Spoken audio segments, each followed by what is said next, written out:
an assistant executive director position. I was responsible for many of the programs that the association hosted for up and coming ADs, lots of our annual programming, summer institutes. Most of my N4A friends remember me because at the time we had a program of excellence, which was an acknowledgement to campuses and athletic departments that were investing in their student athletes in a more holistic way.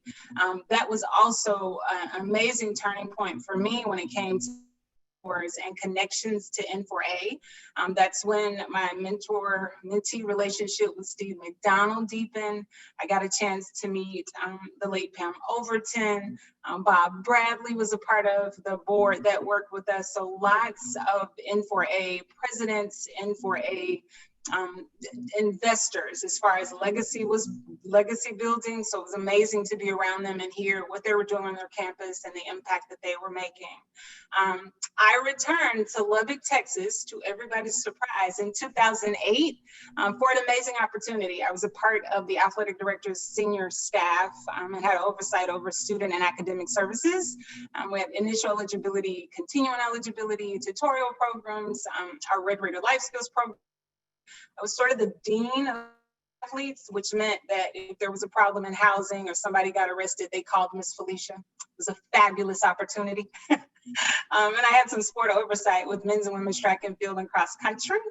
And then in February 2017, yet another pivot to the position that I'm in now with the national office. I'm vice president over the NCAA Eligibility Center. For folks who might not be as familiar with it, before students can get to Division I or Division II to play their sport, they come through our center. We are absolutely a bridge and a pathway. I love the work we do. Because it is that opportunity to talk to students about higher ed. It's that opportunity to work with our membership, with our compliance and academic staff. So that's been a continuation for me, is that investment in our student athletes and the opportunity to keep some tread in athletics. So that's how I got here. I love it. Felicia, so were you with Dutch Bachman? I was. Dutch was my boss. I missed that part. Oh my gosh, that is fantastic. Okay. Yeah. So there's so much good stuff here. And there's a question in the chat that I want you to know I see. We'll come back to that because for most people, there's over 500 people listening. You know, you can listen and be like, wow, you know, I could never kind of make all the changes that these four made. So I want to talk through the how you did that. And it seems like number one, you can just kind of nod your head. None of you really thought you'd be in the positions you are now. Would everyone agree with that? Agreed. So it's like, you know, one thing leads to another. And so I definitely think that's important to point out, but it happened. All of you mentioned that you took on all these responsibilities for sure, that you were open to stuff. You all mentioned the importance of having really good mentors. So let's talk about relationships then. You know, how do you develop those types of relationships that actually help you advance? And are you going at it, trying to find people that can help you, or you're just developing relationships? So let's start with that on relationships. Every one of you mentioned that. So actually, Katie, let's have you start here. All right, yeah. I think relationship building is so important. And I actually, one of the ways that I did that early in my career was before I graduated college, the summer before my senior year, I attended a COSIDA convention because I was like, why not? I'm working in this area. This seems like it would be a cool way to like meet other people and maybe get a job. And that is actually what ended up happening. But yeah, that I started early and I was incredibly lucky to have the opportunity to be able to do that. And that's really where I think I met a lot of people that I've had relationships with since then. And you mentioned taking on other roles. Like I've been able to take on roles within COSIDA because of that. I help co-host a podcast and serving on different committees and things like that. Just networking within our professional organizations has been really important for me. Okay, so that's a great tip everyone can write down. Join your professional organizations, and not only do that, but raise your hand and volunteer. Everyone needs that. Chris, what about you? I know you've had so many people It's, you know, you were kind of plucked from every job you were in to the next job. You are a super loyal person and you are just get it done. And yet other people say, no, Chris, we need you over here. So how is it that people were able to pull you out? How did you develop those relationships? Well, again, I think the blessing of being a sports info director and a publicist is you've got to be around a lot of people and get to know them in order to be an effective communicator on the inside, which is what I was. I found that it really paid to think like an outsider. In other words, most of the time in my role as a PR person, I tried to put myself in the shoes of a reporter or a media person that was looking at us. It really helped me do my job better, helped me develop the kind of relationships that they needed because, you know, journalists need respect for the jobs that they have to do. They have hard jobs. Not everybody is receptive. So you've got to kind of learn early as a internal PR person for an organization that your best friends sometimes need to be those reporters, even under tough circumstances. So ironically, that's the way it was for me in the early part of my career. So that was relationship building from the get-go. And then I learned really early on, when you're representing an athletic department, the word trust is so critical. Relationships can't be built without trust. Trust is actually the root of everything that can go well in business and organizations. It builds culture. Without trust, you can't, it's a non-starter. So I think that it sounds very simple, but I think with trust and transparency, honesty, and frankly, being able to model the behavior that you admire in others. If you want to be around people who are successful, they don't get there by slacking. So you work hard. You want to emulate your leaders who have earned their positions by working hard. And you don't shirk away from hard work. You don't shirk from additional responsibility. I remind young people today who I'm trying to mentor that work beyond your job description. It comes with the territory. My mother sure taught me that as one of 5 girls at home. It's like, if it was my week to iron, I better pick up the slack for somebody else that might need some help. And those were great household lessons with, 4 younger sisters that I learned early on. It sounded so simple then, but I applied it to my work as I went throughout my life. And again, relationships are about more than just spending time with people about their work. I mean, it matters to me, for example, as chief of staff now, that I know who people's spouses are, their families, when their birthdays are. I mean, that's important to people that they be noticed beyond the scope of their work. So I love to walk our hallways and be with people, get right down there with them or up there with them, regardless of the role they have. Always speak first, don't just serve downward, serve upward. All those little lessons that we learn. I mean, it's really about doing the right thing. I love to watch Spike Lee movies, and I always love the titles of some of his movies about just do the right thing. I mean, Yes. it's so simple, and the right thing is to be good to people. Yes, and be a good human. So that is true. Do the right thing. But actually, Chris, you gave us a lot of detailed things that we can do, particularly young people as they are advancing up in their career. Liz, what about you and the relationships you built early on? Yeah, I'd like to piggyback off of what Katie and Chris both said with taking advantage of the memberships that you have and taking advantage of who you can access. Alongside of that, like Katie mentioned, volunteering can be so simple. I know Jeremy Flynn, who was on the call previously, he was my first N4A mentee, and he took me alongside him at my very first convention. I was probably a deer in headlights then, but he said, get involved in a committee. And like my very first task was to oversee a simple spreadsheet, adding in members in our membership committee. It could be super simple as that. It could be super simple as calling people, seeing if they have an N4A membership. It could be simple as, you know what, you're really great with speaking with people. Can you help us partner with another committee for an upcoming call? Volunteering is all about just taking time and serving others. And as you're doing that, others will be able to see your work and your quality of work. And I have this saying that is, once people know your work, they will also know your worth. And as you continue to do that, you'll gain more opportunities, you'll expand your network and have access to more information. And that will just continue to develop over time. And as Chris said, trust is huge. And I feel like I could build that with others through being my authentic self. I try to be my true self to the core with others, whether that's peers, my mentees, or superiors.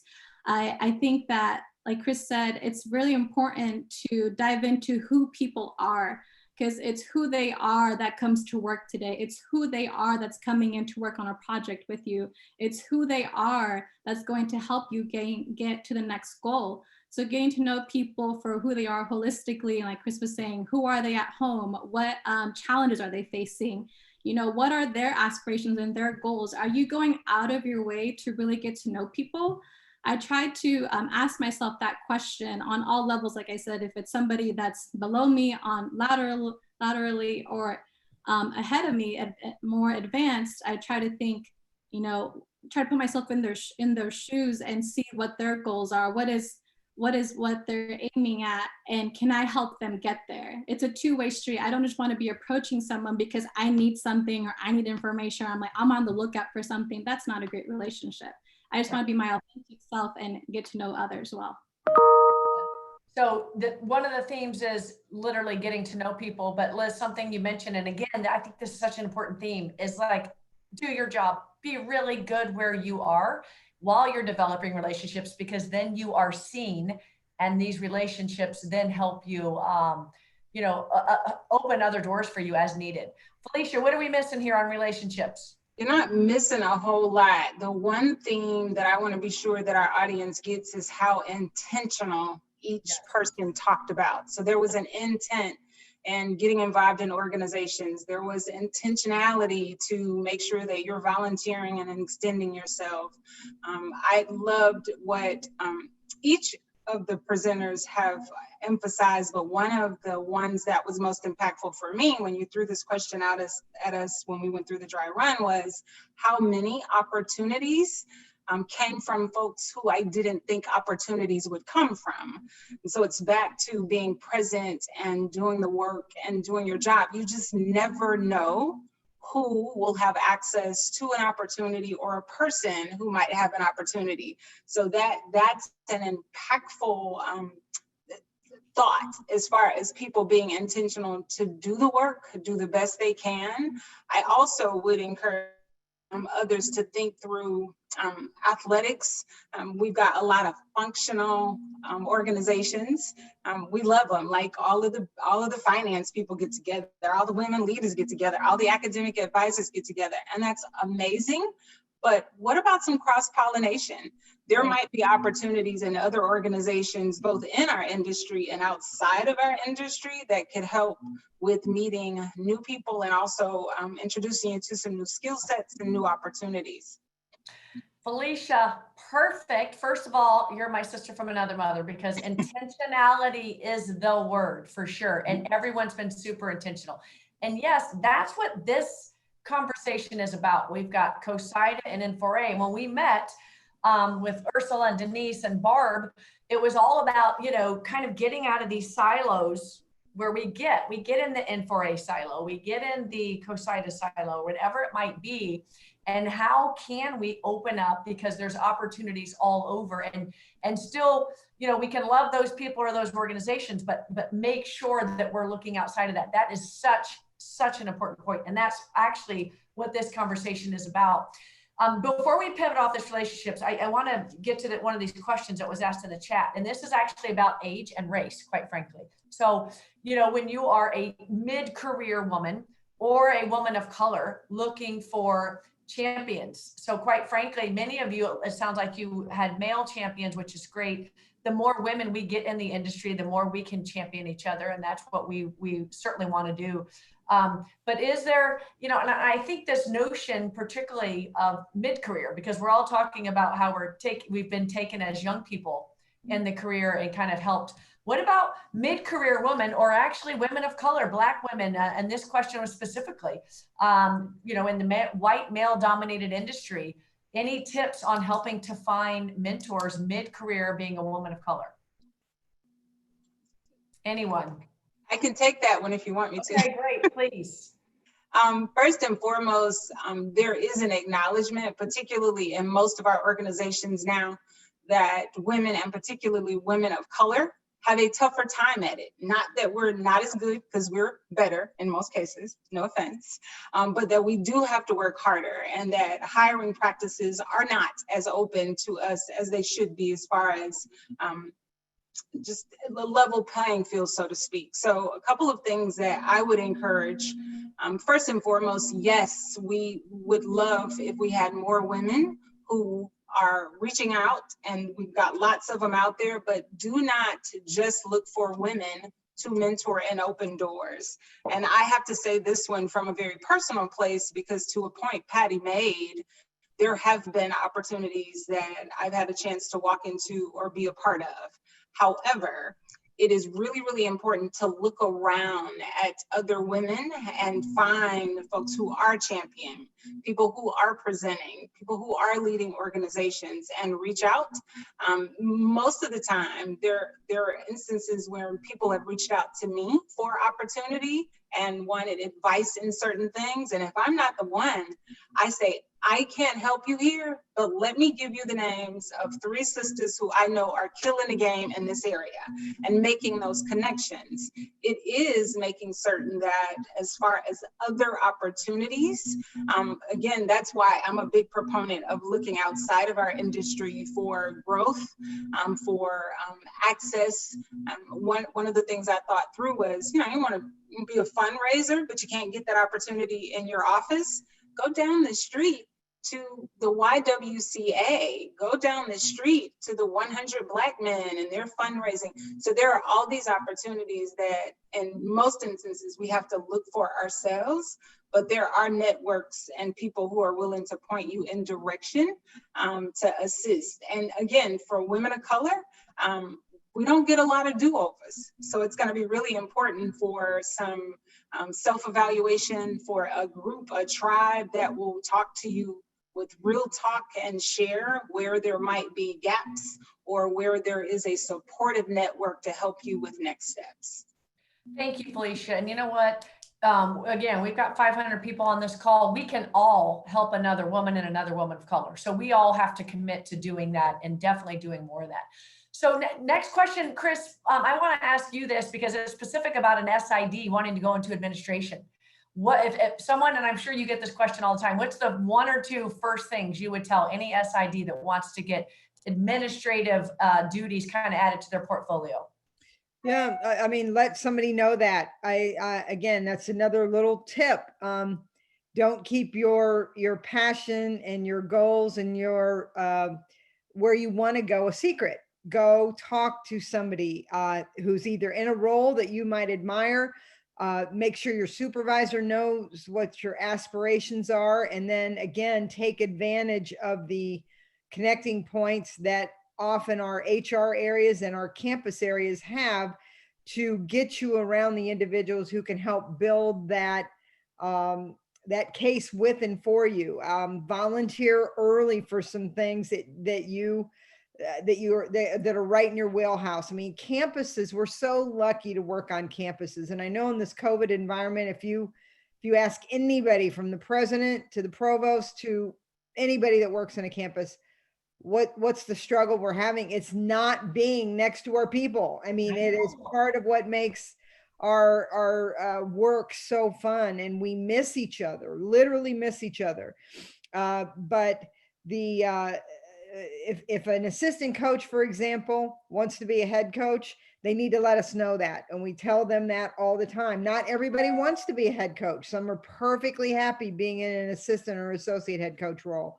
But if people are aspiring to leadership, and they often are, letting people know that you're willing to do whatever it takes to cross-pollinate, take on more responsibility, because that's literally how you get there. Right. Just again, building a case, connecting, and finding the people that can help advance you. I mean, I can't tell you how often that happens where, when we lose employees from our athletics program, sometimes they're going across campus and being recruited by our campus brethren because they've been noticed because of their work. They've either connected with another individual. I mean, I listened to Felicia's experience about all those areas across campus that align very well with an athletics department, student services, compliance. I mean, you name it, right on down the line. We're mirroring what happens on a campus. Those are people over there that can be resources for everybody, not just your own athletic department employees. Get across campus and get to know those people. Chris, you mentioned something also that everyone's mentioned and I want to dive into, and you said take on additional responsibilities. All of you have done that. So how would you coach up folks when they want to raise their hand and they take on, but they haven't done it before, so they don't know what to do? I mean, Felicia, whoever, that was a huge pivot for you to go from campus to the NCAA, and all of you have had those examples. Liz, you were on campus, now you're at the grounds. So can you talk through the conversation you have in your head about the willingness and the confidence it takes to not only raise your hand and then go do it? And all of you have done it. So we'll have all of you jump in here quickly. So Felicia, let's start with you. First and foremost, what you think of yourself matters. So making certain that you're in the right place with your confidence, get rid of the imposter syndrome. If you've got a willingness, if you're willing to put in the work, you can do it. But to the additional work that has to be accomplished so you can get there, one of the first things that I would encourage anybody who's considering a pivot to do is take a look at all of the skills that you have, to Chris's points, that are transferable, that are relatable, whether it's about multitasking or negotiating. What are things that you already know you do really well, and making note of those things. Not only are you doing them well in your current space, but you can do them well in the next step. But then there's that real self-evaluation about where your gaps might be. And that's where I think the additional volunteering and getting some support from in your local campus, whether in the athletic department or the athletic campus community, that can help there. A good example for me was, first and foremost, asking for help has never been a strong suit for me. So making certain that when I do ask for support or help in an area, that I'm really intentional about why I'm coming to you. Patty, I'm so encouraged by your career. And there are two things that you do really well that I know when I consider my next stop that I'd like to do well, and that's, address crowds and fundraise. Do you mind spending a few minutes with me so that we can exchange ideas and be coached up? And if you can't, who can assist me there? So again, it's that real evaluation of where my gaps might be, and then looking at what your transferable skills are that make you an incredible candidate for the next step. So for me, making certain that I knew what those strengths were, but I also knew where there might be things that I would need to get additional support on. It was really, really important. So that self-assessment for me has been a big thing. That is fantastic. And we actually have a specific question for Liz. Actually, we're going to pivot here. Liz, someone's asking, first of all, how you got into professional sports, and also, do you miss the campus life since you were so into that? Do you miss that? And how did you get into professional sports? Yeah, great question. Like I mentioned, I hired a career coach a little over a year ago, and we just started talking about my purpose and my interests in my career. And after answering a couple of questions, I had identified that I really wanted to dive into working with people in their holistic development. And as we're kind of looking at different options, the idea surfaced of, okay, well, you've been at the collegiate level for a while. Is there any other space you'd be interested in looking? And professional sports surfaced, but I told myself initially, of course, like, oh, there's no way. Like, I don't even have a network in the NFL and professional sports. At the time, I only knew one person, and I actually met him through N4A, and we just stayed in contact. It's a really funny story. Also, we stayed in contact and we followed each other on social media. And what you put on social media is what helps build your brand. And he had seen my post about working with students, about fun events I would be doing, the preparation behind that, how I was grinding through my degree. And we just kept in contact. He knew my brand because of my social media content. And we always stayed in touch, checked up on each other. So when the opportunity came, I called him and used him as a reference. I said, what is the NFL like? What is this space like? Like, what should I be looking for? How do I prepare? And he was really, really insightful. And again, that was one relationship, one NFL relationship that I had, but he knew my brand, my interests, and what I stood for. So that's really, really strong and really, really important. So that's kind of how I found the opportunity. But again, I think you can hone in on the strength of your relationships. I would prefer to have a smaller network that's really strong and people really know me and who I am, than as opposed to having a very large, expansive network. People may know my name or may or may not know me. So that's kind of how I ended up here.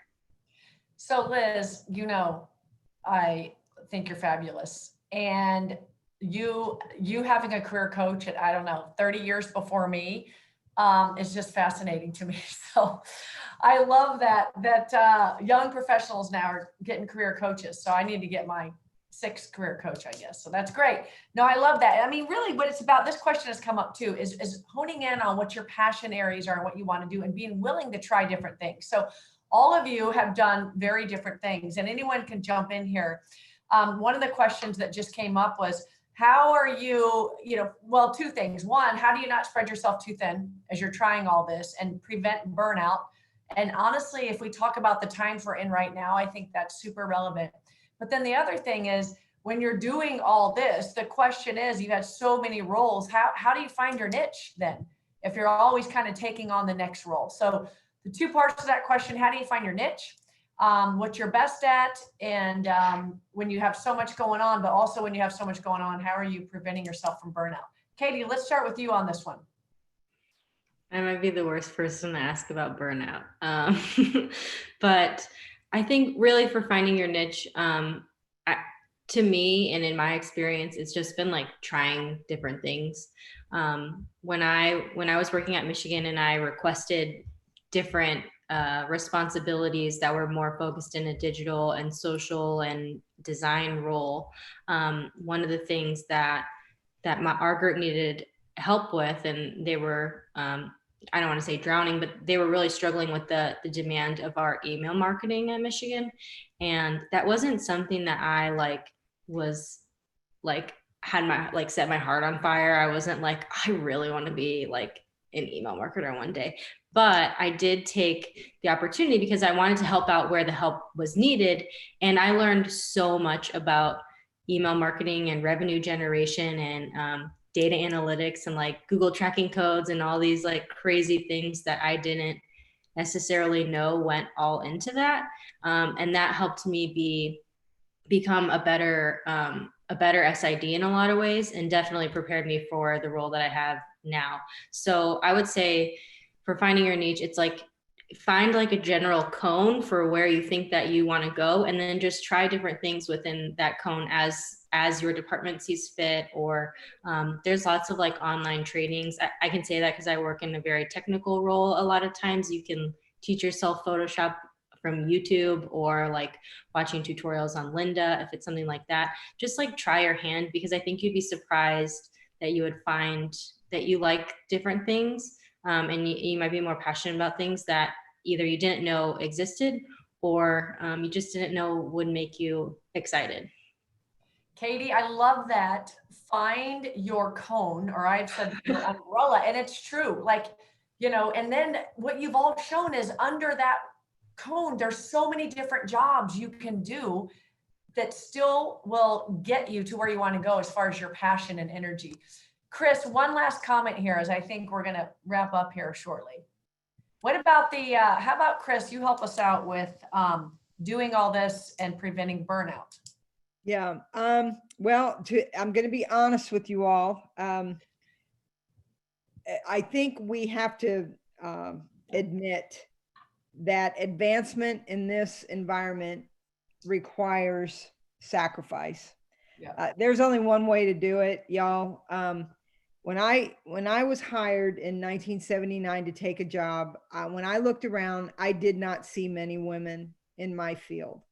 Far more today, which I love, but back then you felt like at times you were a lone ranger, and the pressure on that to perform and not fail was very real to me. And I will tell you that without sacrificing to the extent where I do believe at a point I was burned out in one capacity to continue doing the same job at a level at that point in my life. I knew it when I felt it.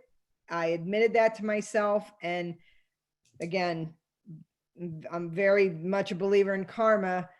Sometimes those are when the opportunities will just naturally come. And that Big East job, somebody reached out to me about it at the right time. If they'd reached out to me maybe a day later or a week before, it would not have been a job that I would have even thrown my hat in for, because I wasn't thinking about it. But I know in my heart that I had sacrificed a lot to get that call.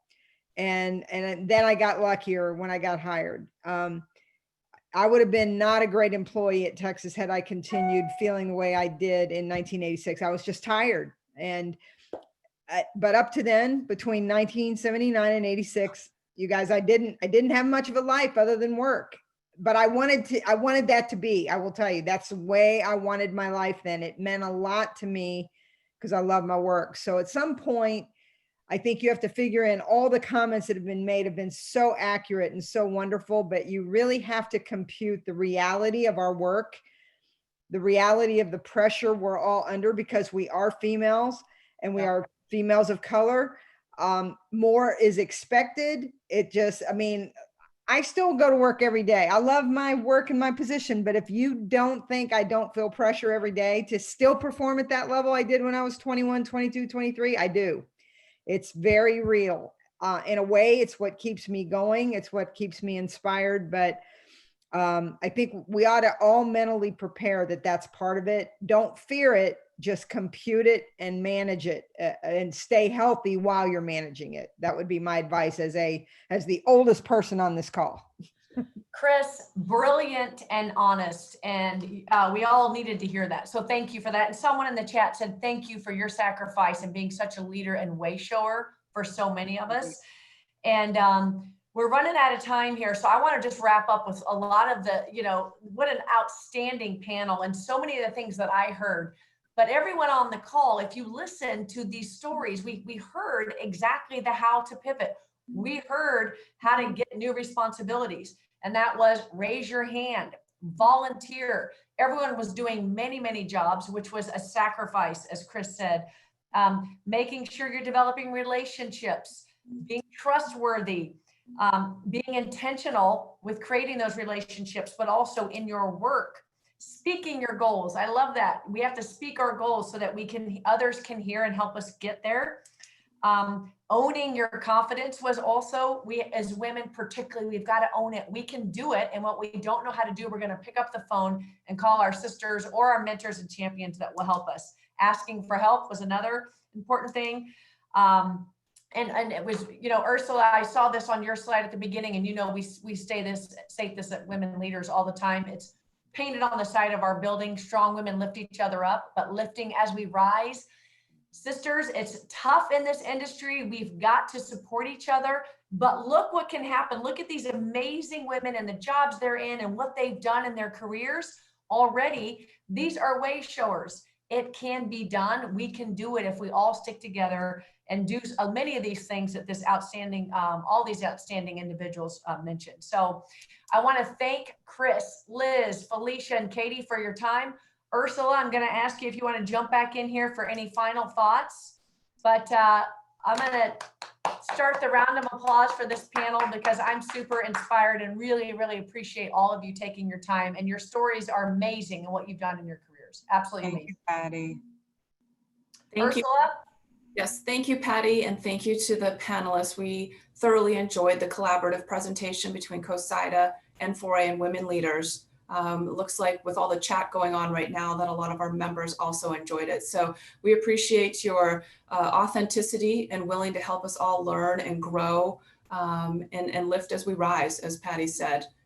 So thank you to everybody for being involved in this panel. So much fun. Stay healthy and well, everybody. Thank Girl you. power. Bye-bye. Bye. Bye.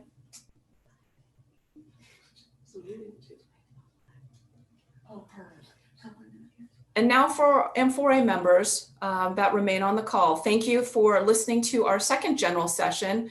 Before we head into our concurrent workshops today at 1:30, a few general announcements. Please continue to check out the virtual convention website that is listed there on the slide.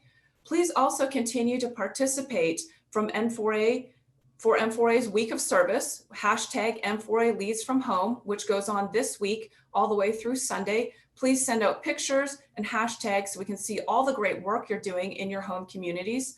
Also on the website, check out the research showcase, the resource page, and please join an affinity group tonight and through this week for social events and hashtag N4A Together Meetup. They're part of the funnest areas of our convention. Also, register for committee days July 1st and 2nd, and stay tuned for our summer virtual series starting July 6th, in which we honor our first research award. We look forward to the remainder of our convention, again, beginning at 1:30 Central. That would be 2:30 Eastern. I forget how many time zones are on this call since we're not all together.